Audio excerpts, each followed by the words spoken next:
دیکھو، نبی کی غلامی میں آ کر تو دیکھو، ملے گا سکون آزما کر تو دیکھو، نبی کی غلامی میں آ کر تو دیکھو، ملے گا سکون آزما کر تو دیکھو،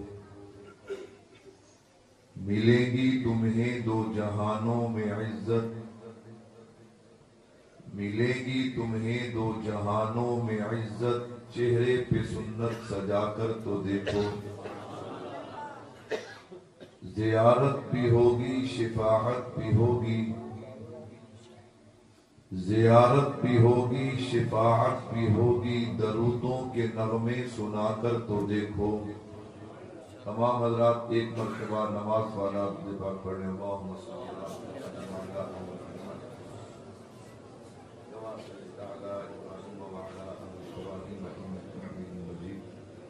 اللهم بارك على محمد وعلى آل محمد كما باركت على إبراهيم وعلى آل إبراهيم إنك حميد مجيد۔ امام الانبیاء صلی اللہ علیہ وسلم کی محبت کا عنوان شروع کرنے جا رہا ہوں۔ عنوان پہ آغاز کلام کرنے سے پہلے دو اصول مختصر بیان کروں گا، کیوں میری کوشش ہوگی میں تقریر سناؤں نہ، تقریر سمجھاؤں، تاکہ آپ یہاں سے اٹھ کے جائیں، کوئی نہ کوئی بات یاد کر کے جائیں۔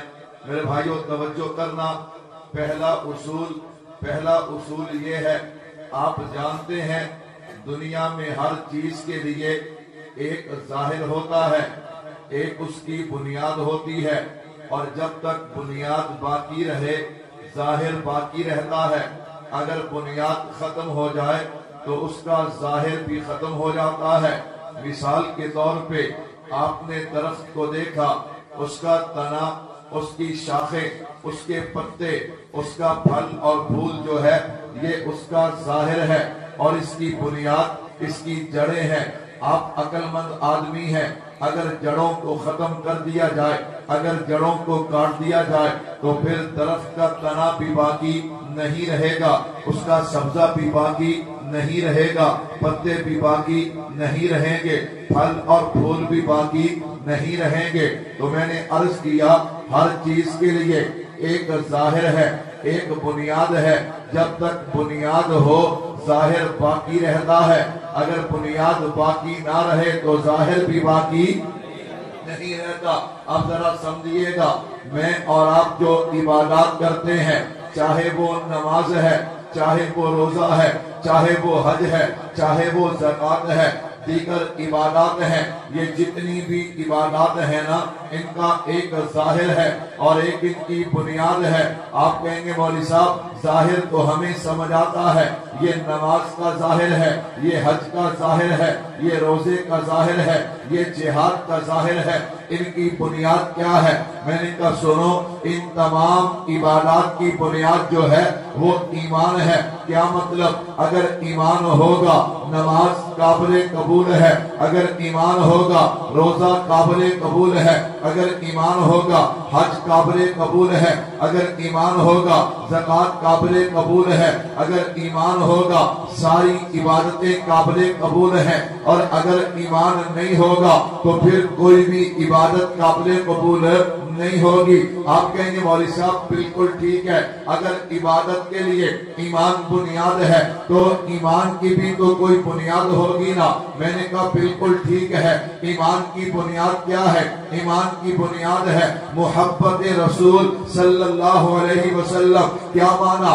اگر محبت رسول ہے تو ایمان ہے، اگر محبت رسول نہیں تو پھر انسان مومن ہو سکتا نہیں۔ ایک بندہ کروڑ مرتبہ پڑھے لا الہ الا اللہ، ہم کہیں گے تو مومن نہیں ہے جب تک نہیں پڑھتا محمد الرسول اللہ۔ تو میں نے عرض کیا ہر چیز کے لیے بنیاد، ایمان کی بنیاد کیا ہے؟ محبت رسول ہے۔ اس لیے تو قرآن کہتا ہے النبی اولا بالمؤمنین من انفسہم، ایمان والوں کی علامت ہے وہ سارے جہان سے بڑھ کر اپنے نبی سے محبت کرتے ہیں۔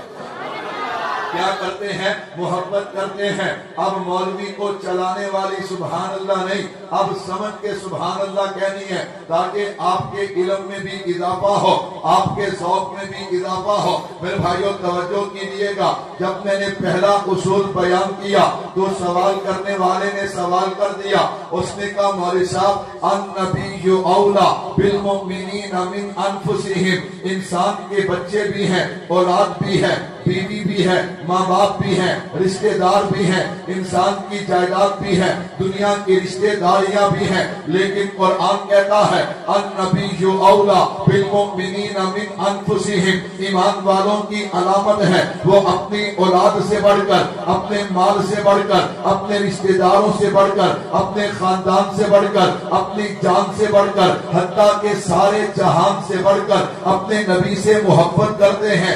آخر قرآن یوں کیوں کہتا ہے؟ آخر ایمان والے اتنی محبت اپنے نبی سے کیوں کرتے ہیں؟ میں نے کہا دوسرا اصول سمجھنا، یہ جواب تو ہمیں، یہ بات تو ہمیں ایک جانور نے سمجھا دی، ایک حیوان نے سمجھا دی۔ کون سا جانور؟ ایک حقیر سا جانور جسے کتا کہا جاتا ہے۔ کیسے سمجھایا؟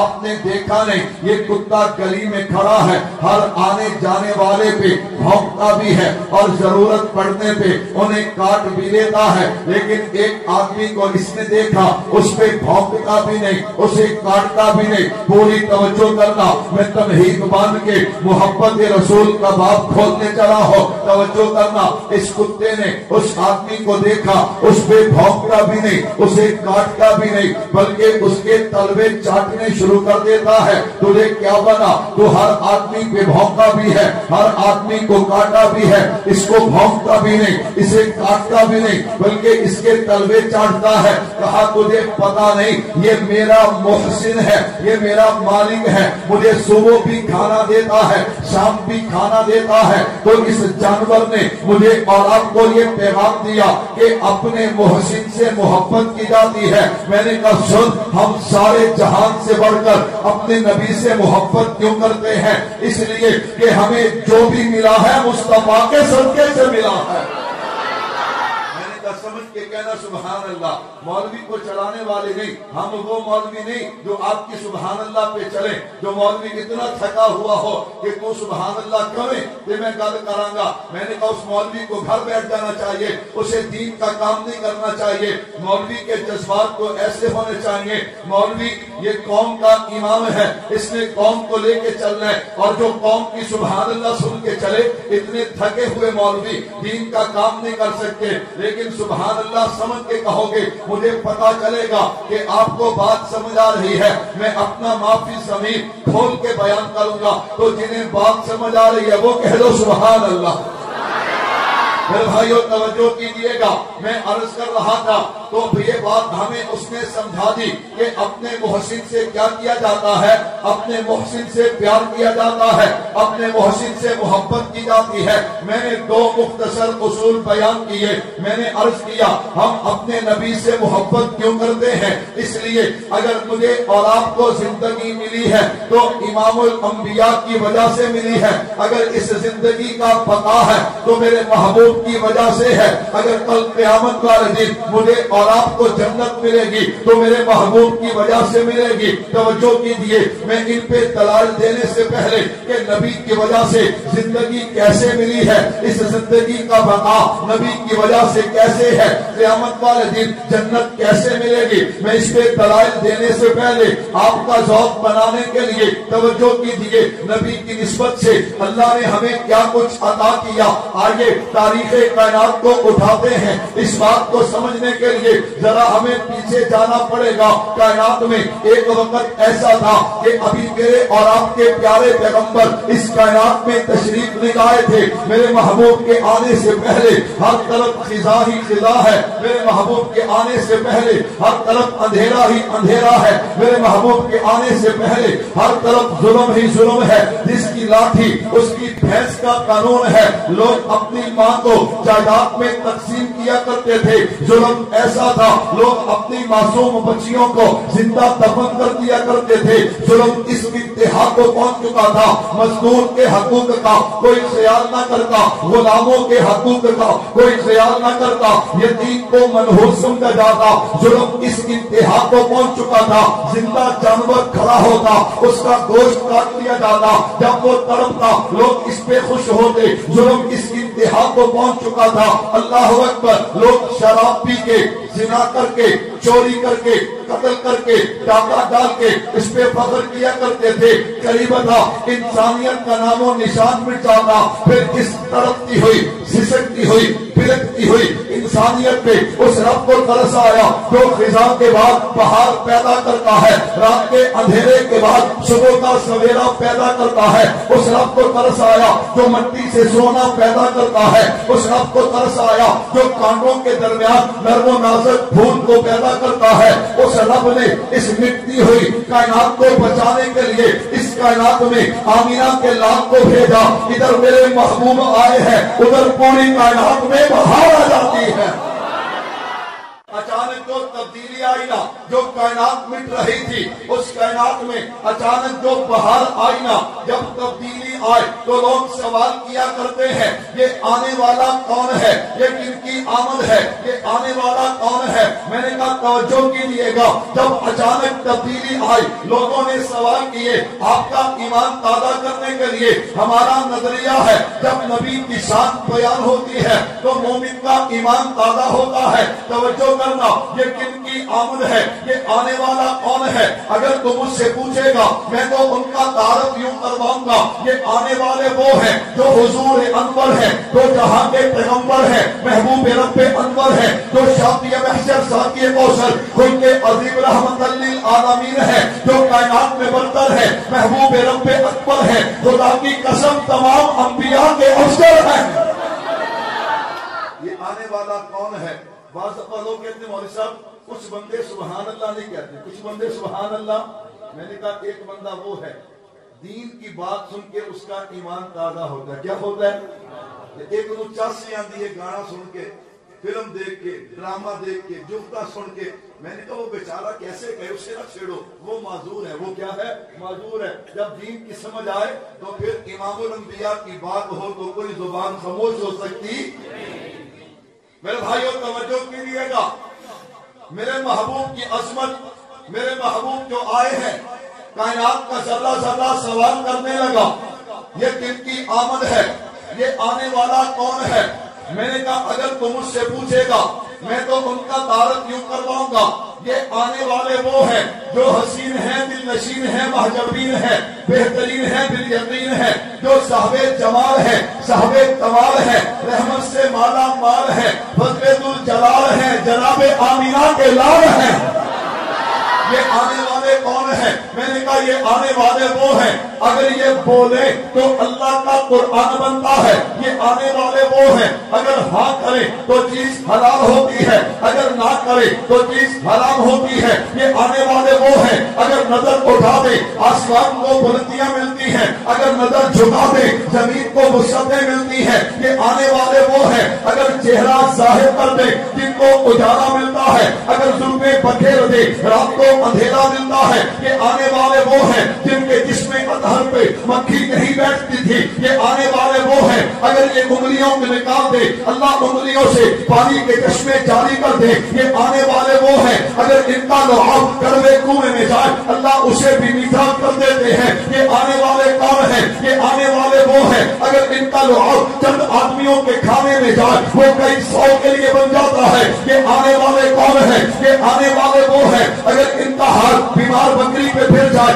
اللہ دودھ کی نہریں جاری کر دیتے ہیں. بیمار اونٹنی پہ سوار ہو جائے اللہ تیز رفتار بنا دیتے ہیں. یہ آنے والے وہ ہیں اگر اماں کے شکم میں آئے اماں پانی لینے کے لیے کنویں پہ جائے ڈول کھینچنا نہیں پڑتا, پانی اٹھ کے قدم چوم لیتا ہے. یہ آنے والے وہ ہیں اگر اماں کے شکم میں آئے اماں پتھروں پہ قدم رکھتی ہے اللہ نرم کر دیتے ہیں. یہ آنے والے وہ ہیں میں قربان جاؤں چاند کو اشارہ کرے تو ٹکڑے ہو کے قدموں میں آتا ہے, جاتے ہوئے سورج کو اشارہ کرے وہ اپنی جگہ پہ واپس آتا ہے. یہ آنے والے کون ہیں؟ یہ آنے والے وہ ہیں خدا کی قسم انہیں پسینہ آ جائے گلشن بہکنے لگتا کہتے ہیں کہ آنے والے وہ ہیں اگر یہ مسکرا دے تو جنت کو بہاریں مل جاتی ہے۔ میں نے کہا میرے محبوب آئے تو کائنات میں تبدیلی آئی، کائنات میں کیا آئی؟ تبدیلی آئی، خزاں کی جگہ پہ بہار آئی۔ کائنات کا ذرہ ذرہ سوال کر رہا ہے، میں زیادہ نہیں بس ایک جواب دے کے اپنے عنوان کو آگے بڑھاتا ہوں۔ ایک دیوانہ پروانہ مستانہ اٹھا، اس نے اس نظریے کو رکھتے ہوئے سامنے کہ جب نبی کا شان بیان ہو تو مومن کا ایمان کیا ہوتا ہے؟ اس نے بڑا پیارا جواب دیا، وہ کہتے ہیں الف نے کہا اللہ کے پیارے آ رہے ہیں، بے نے کہا بے سہاروں کے سہارے آ رہے ہیں، بے نے کہا پاسبانے دو عالم آ رہے ہیں، تے نے کہا تاجدار انبیاء آ رہے ہیں، تے نے کہا ساتویں سما آ رہے ہیں، جن نے کہا جنت کے سامن آ رہے ہیں، اے نے کہا حبیب خدا آ رہے ہیں، کھا نے کہا خدا سے ملانے والے آ رہے ہیں، دام نے کہا دکھوں کو مٹانے والے آ رہے ہیں، دام نے کہا ذخیرہ کائنات آ رہے ہیں، را نے کہا رحمت للعالمین آ رہے ہیں، زا نے کہا زمین و آسمان کے فخر آ رہے ہیں، شین نے کہا سرور قومین آ رہے ہیں، شین نے کہا شاہ ارض و سما آ رہے ہیں، شاہ نے کہا صادق الامین آ رہے ہیں، زا نے کہا زامن جنت آ رہے ہیں، تو نے کہا توہا کی سیرت والے آ رہے ہیں، زا نے کہا ظلمتوں کو مٹانے والے آ رہے ہیں، آئین نے کہا عبادتوں کا طریقہ بدلانے والے آ رہے ہیں، غیر نے کہا غلاموں کو آزادی دلوانے والے آ رہے ہیں، وہ نے کہا فخر کائنات آ رہے ہیں، کاف نے کہا قاسم کوثر آ رہے ہیں، کاف نے کہا کائنات کے فخر آ رہے ہیں، لام نے کہا لطف و عنایت کے پیکر آ رہے ہیں، میم نے کہا مرکز رشد و ہدایت آ رہے ہیں، نون نے کہا نورانی چہرے والے آ رہے ہیں، واہ نے کہا وجہ تخلیق کائنات آ رہے ہیں، ہاں نے کہا ہادی دو عالم آ رہے ہیں، اور یاد پکار پکار کے کہتی ہے او کائنات والوں یسرف کو مدینہ بنانے والے آ رہے ہیں۔ کہتے النبی اولا بالمؤمنین من انفسہم، ایمان والو تم سارے جہان سے بڑھ کر اپنے نبی سے محبت کیوں کرتے ہو؟ ہم کہتے ہیں ہمیں جو بھی ملا ہے مصطفیٰ کی نسبت سے ملا ہے، کہہ دو سبحان اللہ۔ کہتا جی کیا ملا؟ میں نے کہا سن، زندگی ملی ہے تو حضور کی وجہ سے۔ کس کی وجہ سے؟ مولوی صاحب کیسے؟ اس پہ دلیل بھی ہے۔ میں نے کہا دلیل بھی ہے، میرے اور آپ کے دنیا میں آنے کا سبب ہمارے والد ہیں۔ کون ہے؟ ہر کسی کا والد دنیا میں آنے کا سبب، ان کا سبب ان کے آپ نے میرے جسم میں روح کو ڈالا، میں نے آنکھ کھولی، میری نظر آپ کے عرش پہ پڑی ہے، لکھا ہوا تھا لا الہ الا اللہ محمد رسول اللہ۔ اللہ فرماتے آدم بالکل ٹھیک ہے، سن لے، تو نے یہ پڑھا، یہ بھی سن لے، لولا محمد لما خلقتک، کیا مانا؟ اگر میں نے محمد کو پیدا نہ کرنا ہوتا میں تجھے بھی پیدا نہ کرتا، آدم پیدا نہ ہوتے تو اور میں دنیا میں کیسے آتے؟ تبھی تو میں نے عرض کیا یہ زندگی ملی ہے تو میرے محبوب کی وجہ سے ملی ہے، اس زندگی کا بقا۔ آپ کہیں گے مولوی صاحب اس جملے کا کیا مطلب؟ سن، علماء تفسیر اٹھا کے دیکھ، علماء بیان کرتے ہیں پہلی قومیں جن پہ اللہ کا عذاب آیا وہ ایک ایک گناہ کی وجہ سے آیا، وہ سارے گناہ اس امت میں پائے جاتے ہیں، لیکن عجیب بات ہے وہ ایک گناہ کرے ان پہ عذاب آ جائے، میرے اور آپ کے اندر وہ سارے گناہ پائے جاتے ہیں پھر بھی عذاب نہیں آتا بلکہ سزا آتی ہے۔ لا تقنطوا من رحمت اللہ، اور امت محمدیہ کے فرض اگر تجھ سے گناہ ہو گیا میری رحمت سے نا امید نہ ہوگا، 1 سال نہیں 10 سال 20 سال 50 سال 70 سال 80 سال کے گناہ ہیں، میری رحمت سے نا امید نہ ہوگا، میرے در پہ آ کے ایک آنسو بہا کے معافی مانگنا تیرا کام ہے، گناہوں پہ رحمت کا قلم پھیر دینا خدا کا کام ہے۔ وہاں ایک گناہ عذاب آئے، یہاں سارے گناہ عذاب نہیں آتا، رحمت کی سزائیں آتی ہیں، تو یاد رکھنا اس میں تیرا اور میرا کمال نہیں، اس میں بھی مصطفیٰ کی نسبت کا کمال ہے۔ اور آخرت میں اگر جنت ملے گی تو حضور کی وجہ سے۔ کس کی وجہ سے؟ کہنا مولوی صاحب ایک گال کا دس کے جا، میں نے کہا سنو یہ تبلیغی جماعت والے تو سانو جی نہیں دیں، یہ نہیں کرتے کہ نمازہ نہ پڑھیاں تے پھنس جاؤ گے، روزہ نہ رکھیا تے پھنس جاؤ گے، علماء تو ہمیں چھوڑتے نہیں، اور تم کہتے ہو جنت ملے گی کس کی وجہ سے؟ میں نے کہا سنو بھائیو، ہم اعمال کرتے ہیں. اعمال کیا ہے؟ بولتے نہیں. اعمال کیوں کرتے ہیں؟ اس لیے کہ ہم اپنے نبی کے باغی نہیں ہیں. ہم اپنے نبی کے، لیکن یاد رکھنا بھروسہ اعمال پہ نہیں کرتے، یا تو رب کی رحمت پہ کرتے ہیں یا مصطفیٰ کی شفاعت پہ کرتے ہیں.